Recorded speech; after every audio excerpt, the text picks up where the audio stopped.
दिव्या गिर्वाण भारती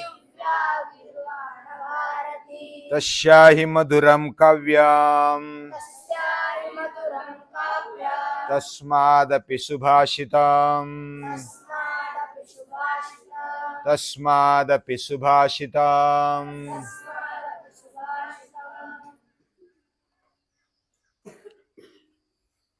भारतीय संस्कृति और संस्कृत भाषा यह एक दूसरे से जुड़ी हुई है।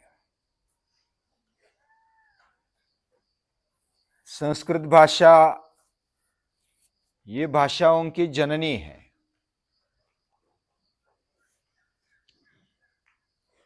सभी भाषाओं की जननी यानी मां ये संस्कृत भाषा है।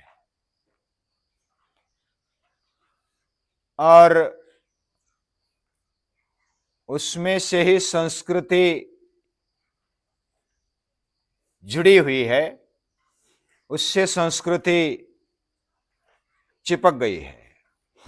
हालांकि संस्कृत में भी बाकी भी शब्द ऐसे हैं कि जो नहीं बोलने चाहिए, लेकिन संस्कृत भाषा का इतिहास और उसकी शास्त्रीयता ये कुछ विशेष है। और इसलिए नासा या तो बड़ी बड़ी जो अभी कंपनियां हैं जो केवल पृथ्वी पर ही नहीं पूरी अंतरिक्ष में भी काम कर रही है, उनके लिए भी संस्कृत भाषा एक वरदान मालूम पड़ती है। तो भाषाओं में मुख्य और मधुर ये संस्कृत भाषा है और वो दिव्य है और देवों की भाषा है। उसमें अलग अलग काव्य है, वो मधुर है। और उसमें से भी अगर सुभाषित देखे जाए तो वो बहुत ही अच्छे हैं। हम भी बहुत बार वैसे ही श्लोक लेते हैं। और सुभाषित यानी गुड थॉट्स यानी अच्छे विचार। ये अच्छे विचारों में हमारा जीवन, हमारा चरित्र समाया हुआ है। क्योंकि हमारा जीवन ज्यादातर चलता है स्मृति से। कल मेरा नाम प्रभाकर था, आज भी प्रभाकर ही है, वही याद रखते हैं। यानी कि जो जिसका नाम है। और व्यवहार भी स्मृति पर ही चलते हैं। यानी कल मैंने किसको कितने दिए थे, आज किससे लेने हैं, किसको देने हैं, ये व्यवहार भी स्मृति पर ही चलते हैं। ये मेमोरी नहीं है तो गड़बड़ होगी। और सुभाषितों के कारण संस्कृत में रहे हुए रामायण, महाभारत आदि, श्रीमद् भगवत गीता, वेद, उपनिषद आदि जो ग्रंथ है वह स्वरबद्ध है, छंदबद्ध है। और उसके कारण हम उसको मुख से बोल सकते हैं, कंठस्थ कर सकते हैं। ये बहुत ही अच्छी बात है। यानी तत्वज्ञान भी गाया जाता है, यह भारत में दिखाई देता है। गीता गाई जाती है, और गाई जाती है इसलिए तो गीता बोलते हैं। जो संस्कृत जानता है उसकी मधुरिमा उसको पता चलती है। एक विद्वान, वह पहले विद्वान ऐसे थे कि जो मांगते नहीं थे, फिर भी कुछ जरूरत पड़ती थी तो वो अलग विचार बता के मांगते थे। यानी ऐसा लगता नहीं था कि वो मांगते हैं। और ऐसी संस्कृत भाषा की जो खूबी है वो देखने को मिलती है। एक विद्वान राजा के पास जाता है और उसको कुछ जरूरत है, लेकिन कैसे मांगे मुंह से? वह राजा की स्तुति करता है।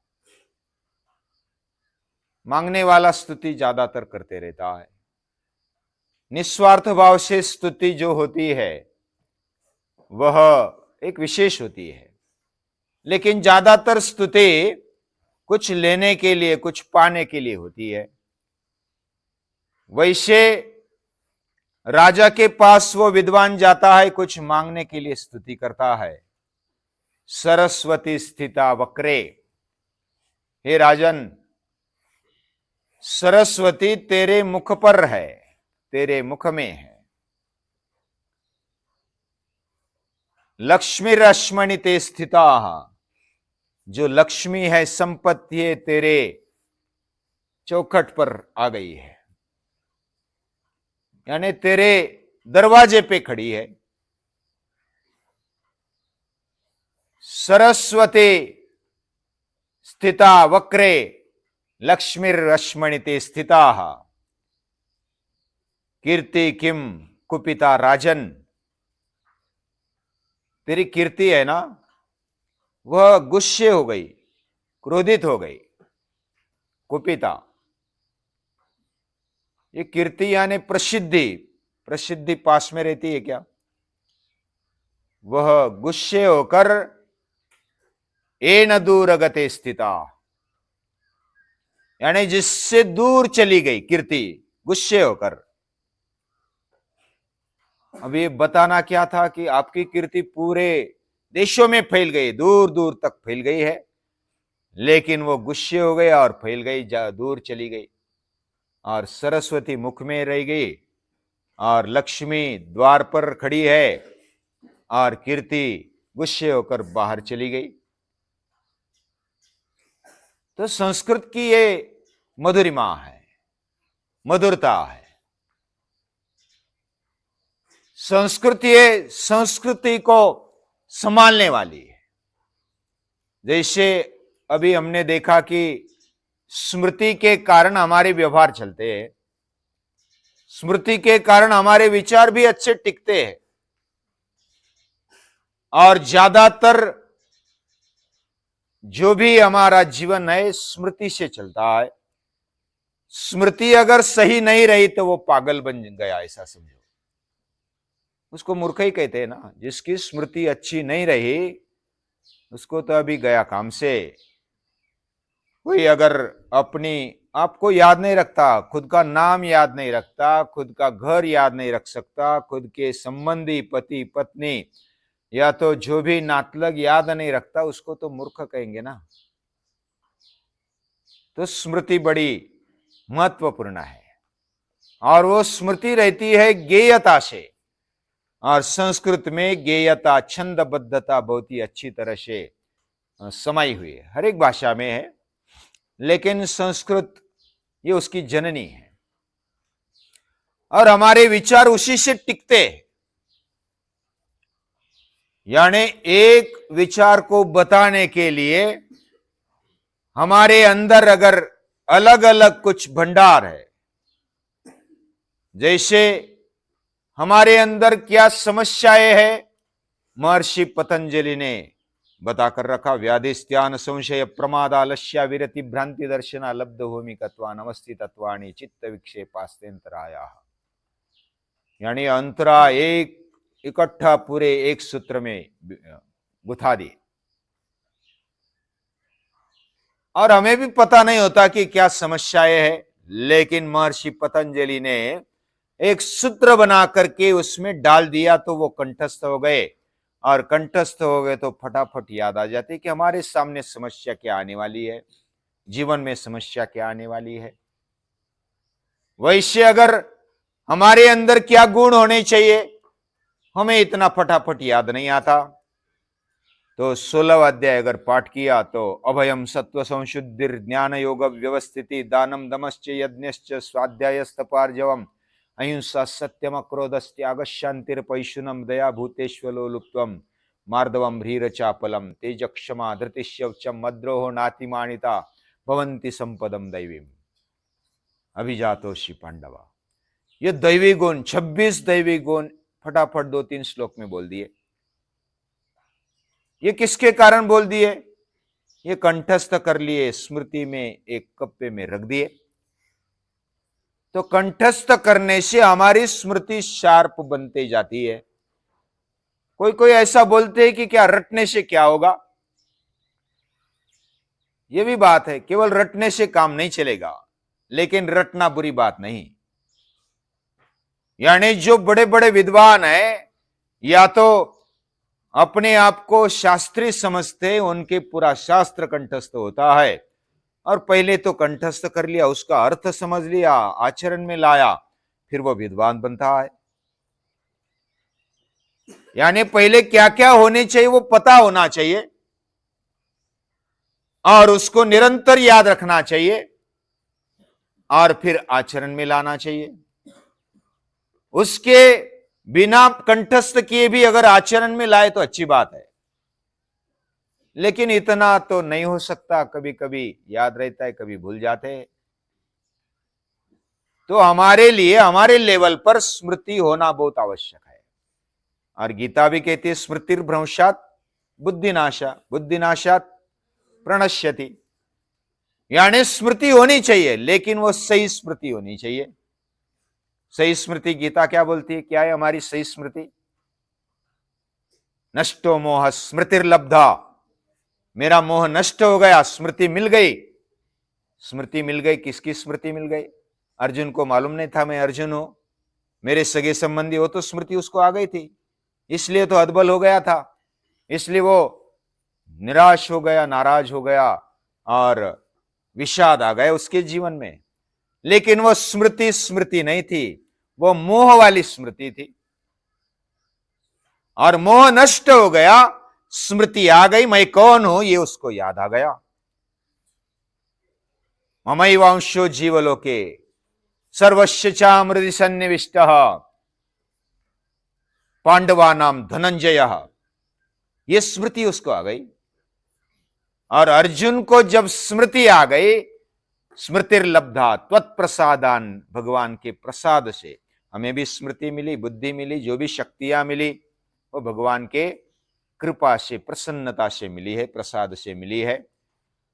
और ये जब स्मृति हो जाती है तो हमारा जीवन बदल जाता है। मैं कौन हूं, मैं कौन हूं, ये जब याद आ जाता है तो हम निर्भय हो जाते हैं, हम आनंदी बन जाते हैं। हमारे सामने एक तेज, हमारे अंदर एक चैतन्य तेज खड़ा हो जाता है, क्योंकि मैं कौन हूं ये भान आ गया। और स्थितोस्मि गत संदेह, यानी स्थिरता से हम खड़े रह जाते, स्थिर हो जाते। गत संदेह, संदेह मिट जाता है। करिष्ये वचनं तव, तू जो बोलेगा मैं करने के लिए तैयार हूं, यह स्थिति आ जाती है जब स्मृति मिल जाती है। हमारी स्मृति सही हो, और स्मृति वह संस्कृत के कारण अच्छे बनी रहती है। संस्कृत में जो संस्कृति छिपी है, संस्कृति मतलब क्या है? पूजनीय दादाजी 3 बातों के कारण संस्कृति को पहचानने के लिए बताते हैं। 3 बातों से पहचानना चाहिए। कौन सी बात? वे ऑफ लाइफ। पहले तो वे ऑफ थिंकिंग याद रखो, हमारी विचार करने की पद्धति क्या है, यानी बुद्धि हमारी कैसे चलती है। हाँ, याद रहा? हमारी बुद्धि यानी विचार कैसे है हमारे, वे ऑफ थिंकिंग। दूसरी है वो हम आचरण में लाते कि नहीं लाते, way of life. Way of life जब बन जाता है तो वे ऑफ वर्शिप, वर्शिप यानी हम पूजा किसकी करते हैं। Way of thinking, way of life and way of worship, यानी हम विचार कैसा करते हैं, हम जीवन पद्धति कैसी अपनाते हैं, और हमारे जीवन में हम किसकी पूजा करते हैं। पूजा करने का मतलब हल्दी कुंकु अक्षता प्रसाद हो गया पूजा, ऐसी पूजा नहीं। पूजा जिसकी मानी, उसकी मानी जाती है जिसको हम बनना चाहते, जिस चीज को हम अपने आप में होना चाहते हैं। जैसे कोई क्रिकेटर का चाहता होता है, क्रिकेटरों का क्रिकेट का चाहता होता है, तो रात दिन उसको सपने भी क्रिकेट के आते हैं। उसको लगता है कि मैं विराट कोहली बन जाओ, मैं धोनी बन जाओ, अलग अलग, जिसको जो प्यारा लगता है उसको ऐसा लगता है कि मैं वो बन जाऊं। किसको ऐसा लगता है कि मैं नट बन जाऊं, नटी बन जाऊं, उसको वो अच्छा लगता है। जो जिसको बनने के लिए चाह होती है वो उसकी पूजा करता है, भले हल्दी कुमकुम फल पुष्प वो चढ़ाता नहीं है, लेकिन वो उसकी पूजा करता है। यानी हम किसकी पूजा करते हैं, अपने आप सोचो। तो हमारी पूजा पद्धति क्या है, वे ऑफ वर्शिप क्या है, वे ऑफ थिंकिंग क्या है, वे ऑफ लाइफ क्या है, और वे ऑफ वर्शिप, ये तीनों बातें जो हम जानेंगे, पहचानेंगे, तो उसकी संस्कृति क्या है पता चलेगा। कितनी ऊंची संस्कृति है। संस्कृति तो हम वैसे परंपरा से जानते हैं कि ये भारतीय संस्कृति है, ये ग्रीक संस्कृति है, ये पाश्चात्य संस्कृति है, ये पौरात्य संस्कृति है, ऐसे अलग अलग नाम देते हैं। लेकिन संस्कृति उसके व्यवहार से, उसके विचारों से, उसके पद्धति से, उसके पूजा करने की पद्धति से हम जान सकते हैं। और ये संस्कृत भाषा से अच्छा पता चलता है। संस्कृत भाषा संस्कृति को, अच्छे संस्कारों को पकड़ने वाली है, इसलिए उसको संस्कृत बोला जाता है। और ऐसे संस्कृत को, संस्कृति को याद करते हैं, और जिन्होंने ये उच्च संस्कृति पकड़ के रखी है उनको याद करते हुए उनको नमन करते हैं।